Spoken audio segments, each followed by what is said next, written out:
जालोर सिरोही की लोकसभा सीट पर धर्मेंद्र राठौड़ एक प्रेस कॉन्फ्रेंस करके गए हैं और उन्होंने बड़ी पीड़ा या चिंता जताई कि जो पिछड़ा वर्ग है आर्थिक रूप से उसकी सुध मोदी सरकार नहीं ले रही है। ईडब्ल्यूएस रिजर्वेशन में सरलीकरण की डिमांड उन्होंने की है। प्रेस कॉन्फ्रेंस की ज़्यादातर एक ही समाज यानी कि राजपूत समाज के लोग उनमें जुटे रहे।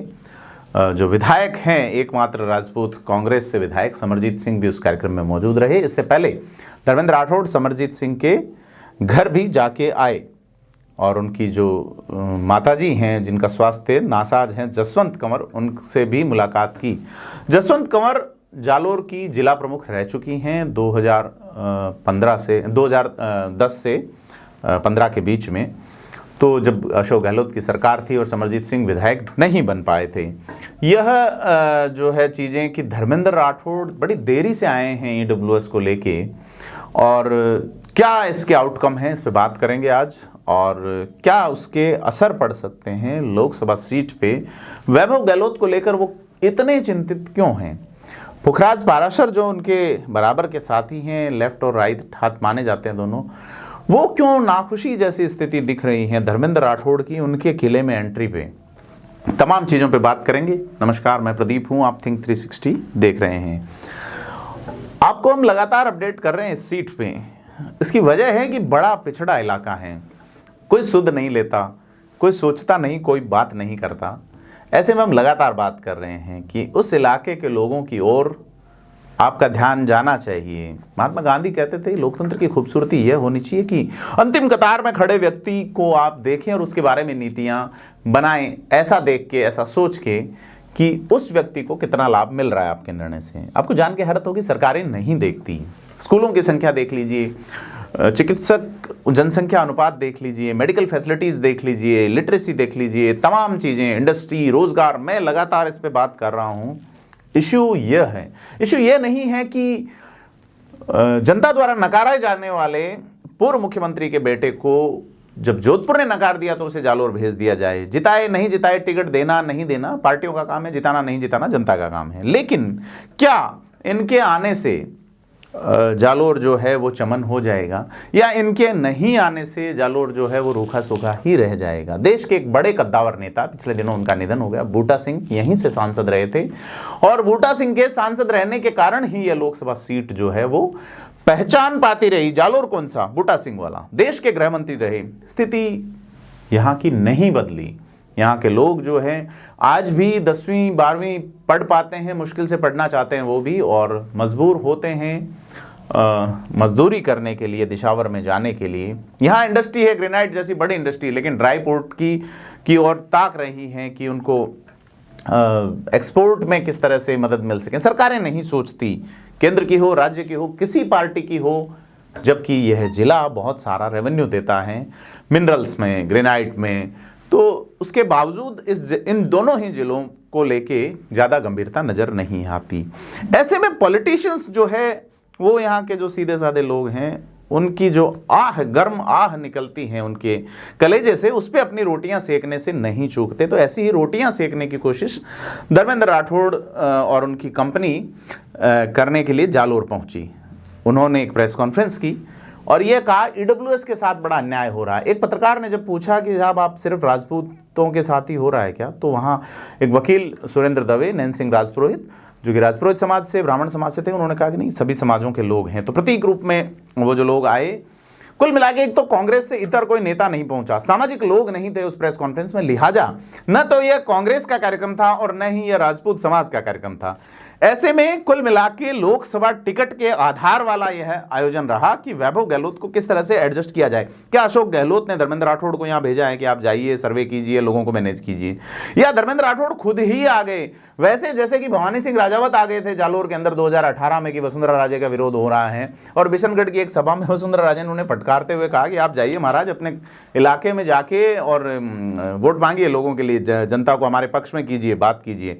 यहाँ काम संभालने वाले रविंद्र सिंह बालावत, दीप सिंह धनानी जैसे लोग हैं, वो संभाल लेंगे। यही रिपीटेशन अब धर्मेंद्र राठौड़ की उसमें नजर आ रहा है कि वो ये दिखाना चाहते हैं अपने आका को कि मैं आपको और आपके परिवार को लेके कितना कंसर्न हूं। उनकी जो प्रेस नोट रही उसमें बातें ज़रूर ईडब्ल्यूएस रिजर्वेशन की रही हैं, जिसको लेके कांग्रेस के दिग्गज नेता दिग्विजय सिंह ने राज्यसभा में इशू उठाया है। मोदी सरकार ने यह ईडब्ल्यूएस रिजर्वेशन 2019 में दिया था और उसके बाद में सरलीकरण की डिमांड है कि देश में ज़मीनों की स्थिति अलग अलग है, इनकम की स्थिति अलग अलग है। ऐसे में ये जो कैप लगाए गए हैं इसके चलते ईडब्ल्यूएस आरक्षण से एक बहुधा बड़ा वर्ग जो है वो वंचित रह रहा है, और ऐसा वर्ग जिसके पूर्वजों की ज़मीनें है बड़ी संख्या में लेकिन उनसे कुछ इनकम नहीं है, तो वो लोग ज़मीनें बेच देने की नौबत में न आ जाए, इसलिए इसमें सरलीकरण किया जाए। कई संगठनों ने अलग अलग जाति वर्ग की ओर से यह डिमांड हो रही है और कांग्रेस इस डिमांड को भुनाना चाहती है। वही कांग्रेस है, डिमांड को भुनाने में Dharmendra Rathore of the record कहीं जिक्र भी करते रहे हैं। आनंद पाल प्रकरण जो रहा जब, तो उसका सीधा सा फायदा जो है वो कांग्रेस ही को हुआ। बीजेपी उस प्रकरण में बैकफुट पे आई, सरकार जाना पड़ा। उसी आंदोलन से एक नारा निकला था, मोदी तुझसे बैर नहीं, वसुंधरा तेरी खैर नहीं, जो बाद में अलग अलग रूप में उस ध्वनि की प्रतिध्वनियां निकलती गई और वसुंधरा राजे सरकार को जाना पड़ा राजस्थान से। ऐसी गई कि आज तक वसुंधरा राजे का राजनीतिक कैरियर वापस संवर नहीं पाया है उनकी तमाम कोशिशों के बावजूद। तो राजनीति के जादूगर अशोक गहलोत के खासम खास सिपह सालार धर्मेंद्र राठौड़, जिनसे सिर्फ लाल डायरी फिसल जाने वाली अलावा कोई बड़ी चूक नज़र नहीं आती हालांकि, लेकिन लाल डायरी ने बड़ा कमाल कर दिया। पत्रकारों ने भी जालोर में लाल डायरी से पूछने से बचते ही रहे, जबकि ये पूछा जाना चाहिए था कि पहला जब पेज आउट किया था राजेंद्र गुढ़ा ने, तब ये कहा था कि वैभव गहलोत को आरसीए का चेयरमैन बनाने के लिए, जब वो सांसद नहीं बन पाए तो राजस्थान क्रिकेट एसोसिएशन का चेयरमैन बनाने के लिए पैसों का हिसाब किताब बाकी है। तो अब वो जालोर सिरोही में लोकसभा का टिकट तलाश रहे हैं, उस इलाके में जहाँ के खुद के लोग कोशिश कर रहे हैं, जहाँ के लोग स्थानीय लोग कोशिश कर रहे हैं कि हम लोग अपने स्तर पे यहाँ के व्यक्ति जो यहाँ की समस्याओं को जानता हो ऐसा सांसद चुने जो जातियाँ पिछड़ी हैं, उनसे कोई आगे आके पूरे देश में अपनी जाति की या अपने लोगों की बात कर सके। कम से कम लोकसभा जाके देवासी समाज की पीड़ा सामने आई जोधपुर के सम्मेलन में, खास करके कि आज तक कोई लोकसभा नहीं पहुंचा देवासी। जरूर गुजरात से ज़रूर एक दो लोग जो है वो राज्यसभा में भेजे गए हैं, यानी कि राजनीतिक पार्टियों ने कृपा जरूर की है। लेकिन ऐसी जातियां, पिछड़ी जातियां या ऐसी जातियां जिनका दूसरों से समन्वय अच्छा है, दूसरे समाजों को साथ लेके चलते हैं, और वही जीत पाएगा, वही जीत पाता है। ऐसे में कांग्रेस जो है वो जालोर सिरोही की सीट को एक प्रयोगशाला बना चुकी है। 2004 में उनके प्रत्याशी बूटा सिंह थे, 2009 में संध्या चौधरी थी, 2014 में उनके प्रत्याशी जो है वो उदयलाल आंजना थे, और 2019 में जो है वो रतन देवासी थे। तो 4 सीटें, 4 चुनाव और चारों ही प्रत्याशी अलग अलग बदल के कांग्रेस एक लगता है कि कुछ राजनीतिक मिक्स वेज बनाने की कोशिश में है, और इसमें जो अब छौंका लगने वाला है वो वैभव गहलोत का लगाना चाह रहे हैं। और इसके लिए जो कद्दावर राजनीतिक शेफ हैं धर्मेंद्र राठौड़, वो यहाँ कोशिश कर रहे हैं। यहाँ के जो लोग हैं, प्रभावशाली वोटर हैं, उनको ये कह रहे हैं साहब वैभव जी को नहीं मिला तो आपको दिलाएंगे। अब धर्मेंद्र जी खुद टिकट नहीं ले पाए, पहले वो अलवर के बानसूर से ट्राई कर रहे थे, उसके बाद अजमेर में मांगने लगे, फिर मकराना में मांगने लगे, लेकिन 10 जनपद में जिन 3 लोगों के लिए राजस्थान के दरवाजे बंद हुए 2018 में, उनमें पहला नाम महेश जोशी, दूसरा धर्मेंद्र राठौड़ और तीसरा शांति धारीवाल का था। हालांकि अशोक गहलोत अड़े रहे और शांति धारीवाल के लिए टिकट ले आए, लेकिन महेश जोशी और धर्मेंद्र राठौड़ 10 जनपद में जिनके नाम को कोई सुनना नहीं चाहता, वो अब तय कर रहे हैं कि कांग्रेस की राजनीति खास करके मारवाड़ में कैसे जाएगी।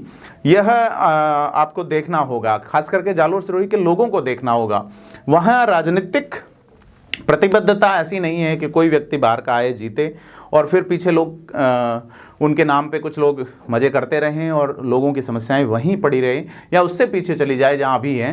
जैसे कि बूटा सिंह के वक्त में था, बूटा सिंह जीत के जाते थे, या बंगारू के वक्त में था, सुशीला वक्त बंगारू जीती, राज कोई और ही करता रहा। और जब बूटा सिंह को टिकट नहीं मिला तो वही लोग बूटा सिंह को लेके आए। तो यह स्थितियां जो है वहाँ बड़ी अलग तरीके की है। रियासत काल में भी इस इलाके को खालसा घोषित किया हुआ था, खास करके जालोर को। सिरोही तो अलग रियासत थी, लेकिन यहाँ अभी राजनीतिक खालसा घोषित करने की वजह क्या है कि इस इलाके में आप बड़े नेताओं के संतानों को यहाँ लाके सेट करें और फिर यहाँ की जनता जो है उनसे मिलने के लिए भी, टाइम लेने की भी तरसती रहे। हालांकि कुछ नेता यहाँ के सांसद बने, फिर वो इतने बड़े हो गए कि जनता की पहुँच नहीं, लेकिन जनता तो जनता है। जो कैसा कहते हैं, पृथ्वी में जब लोकतंत्र की पहली स्थापना हुई थी तो राजा पृथु को जनता ने शासन से नीचे उतार लिया जब वो निरंकुश हो गया। तो देवजी पटेल भी उतार लिए गए हैं, उनको सांसद तो फिलहाल हैं लेकिन विधानसभा चुनाव में उनको उनके ही इलाके के लोगों ने ज़मीन दिखा दी। तो यह जो स्थिति बन रही है जालोर सिरोही की, इसमें बड़ा सवाल है कि कांग्रेस क्या सोच रही है। ये इलाका कभी कांग्रेस का गढ़ रहा है, यह इलाका जहाँ कांग्रेस जो है वो लगातार जीतती रही है। बूटा सिंह के दौर में 89 में कैलाश मेघवाल बीजेपी लेके आई और वो जीत गए। उस समय भी भगवान राम की लहर थी, आडवाणी जी रथ यात्रा निकाल रहे थे और कैलाश मेघवाल यहाँ जीत गए। बोले 15 पैसे का पोस्ट कार्ड लिखिएगा, मैं आपका कोई भी काम करवाऊंगा। लेकिन वो पोस्ट कार्ड शायद डिब्बों से बाहर ही नहीं आए और फिर जो कैलाश मेघवाल जालोर नहीं आए। 91 में जोगेश्वर गर्ग चुनाव लड़े, जीत नहीं पाए। फिर पारसाराम मेघवाल कांग्रेस से चुनाव लड़े, जोगेश्वर गर्ग बीजेपी से लड़े थे बूटा सिंह के सामने, बूटा सिंह एक बार फिर से जीत गए थे। फिर पारसाराम मेघवाल जो 96 में सांसद बने, 1.5 साल सांसद रह पाए। पारसाराम पहले स्थानीय व्यक्ति थे कांग्रेस के जिनको बीते 30-40 सालों में मौका मिला। तो उसके बाद के अंदर जो है बूटा सिंह का एक बार फिर से टिकट कटा तो बूटा सिंह निर्दलीय चुनाव जीत गए थे और फिर स्थिति बनती रही। तो 2004 के चुनाव में सुशीला बंगारू चुनाव जीती बूटा सिंह को हरा के। फिर 2009 में बूटा सिंह बागी हो गए तो देवजी पटेल की लॉटरी निकल गई कांग्रेस लहर के बावजूद। 2014 में भी बूटा सिंह बागी हुए, जालोर की जनता ने देखा साहब घी में घी डालो, बीजेपी की लहर थी, प्रधानमंत्री नरेंद्र मोदी, अब की बार मोदी सरकार का नारा था। 2019 में भी ऐसा ही हुआ, फिर एक बार मोदी सरकार का नारा था। रतन देवासी और देवजी पटेल आमने सामने लड़े, कोई बागी नहीं थे। रतन देवासी ने एक अच्छा वोट स्कोर किया लेकिन चुनाव नहीं जीत पाए। तो यह जो स्थिति है वो खास करके जालोर सिरोही लोकसभा में बन रही है। इसको मैं पहले भी कह चुका कि परोसी हुई थाली मानते हुए नेता जो है वो अपनी अपनी चौंचियाँ डालने की कोशिश कर रहे हैं। सावधान समझदार रहना होगा इस इलाके के लोगों को कि किस तरीके से वो पॉलिटिकल मैच्योरिटी का परिचय दें और आपके बीच का ही व्यक्ति चुने जो यहाँ का जाया जन्मा हो, यहाँ का रहने वाला हो, यहाँ आपकी दुख दर्द तकलीफ़ों को समझ सकें। अन्यथा आप राजनीतिक हिस्ट्री को देख लीजिए पूरे हिंदुस्तान की, जहाँ भी बाहर से आके कोई सांसद बना है उस तक पहुँच पाना बहुत मुश्किल रहा है। तो डेमोक्रेसी की यही खूबसूरती है कि आप अपने बीच का प्रतिनिधि किसी को भी चुन ले। अब ये नहीं रहा कि राजा का बेटा राजा बनेगा या नेता का बेटा ही नेता बनेगा, स्थिति बदल रही है और उस इलाके के लोगों को समझना होगा निश्चित तौर पे। जालोर सिरोही में कांग्रेस में ही कई नाम चल रहे हैं, मसलन अलग अलग जाति वर्ग से। राजपूतों में वहाँ ओम सिंह चांद्राई, लाल सिंह राठौड़, आप ये देखिए वहाँ पे देवासी समाज में रमेश देवासी जैसे डॉक्टर हैं, उनका नाम, हालांकि सरकारी डॉक्टर हैं, अभी वो खुल के नहीं आए हैं लेकिन उनका नाम ज़रूर चल रहा है। इसके अलावा राजपुरोहित समाज से भी लाल सिंह राजपुरोहित मौंक ने टिकट मांगा है। जो इस तरह से नैन सिंह राजपुरोहित हैं, वह कांग्रेस के बड़े नेता हैं। संयम लोढ़ा का नाम चला लेकिन वो इनकार कर चुके हैं। रतन देवासी एक बड़े नेता हैं। इसके अलावा सवाराम पटेल चुनाव लड़ने की इच्छा जता चुके हैं, जो कि 2 बार हार चुके हैं आहोर से विधानसभा का चुनाव। इनके अलावा सवाराम चौधरी हैं रेवदर में, पूर्व मंत्री भगराज चौधरी के बेटे जगदीश चौधरी जो कि प्रदेश सचिव रह चुके हैं, उनके भाई महेश चौधरी, ये सभी टिकट मांग रहे हैं। संध्या चौधरी ने एक बार फिर से टिकट मांगा है। भवानी सिंह भटाना है सिरोही में। ऐसे खूब लोग हैं कांग्रेस में जो लंबे समय से कांग्रेस के निष्ठावान सिपाही हैं, लेकिन वो अब मैनेज करने की कोशिशें कांग्रेस कर रही है। क्या लगता है आपको as a public person, as a जनता, कि क्या वाकई में जालोर सिरोही में कांग्रेस को टिकट जो है वो वैभव गहलोत को देना चाहिए? वैभव गहलोत को टिकट दिलाने के लिए कांग्रेस आलाकमान को खुश करना भी एक मजबूरी है। ऐसे में पूरी कांग्रेस जुटी हुई है कि सोनिया गांधी को राजस्थान से राज्यसभा भेज के एक तोहफा दिया जाए और उस तोहफे के बदले में रिटर्न गिफ्ट लिया जाए वैभव गहलोत का टिकट, जालोर सिरोही वाला। ये कहानी है। तो इस रिटर्न गिफ्ट को जालोर की जनता किस तरह से एंटरटेन करेगी, आप हमें कमेंट बॉक्स में बताएं। और आप हमें यह भी बताएं कि आप जालोर सिरोही की रिपोर्टिंग को लेके, हम जो प्रेजेंट कर रहे हैं उसको लेके आप क्या सोचते हैं और आपके क्या सुझाव हैं। हम आपसे लगातार रूबरू रहेंगे। आपसे अपील है थिंक 360 को लाइक शेयर सब्सक्राइब करें और वीडियो को भी आप शेयर ज़रूर करें। धन्यवाद।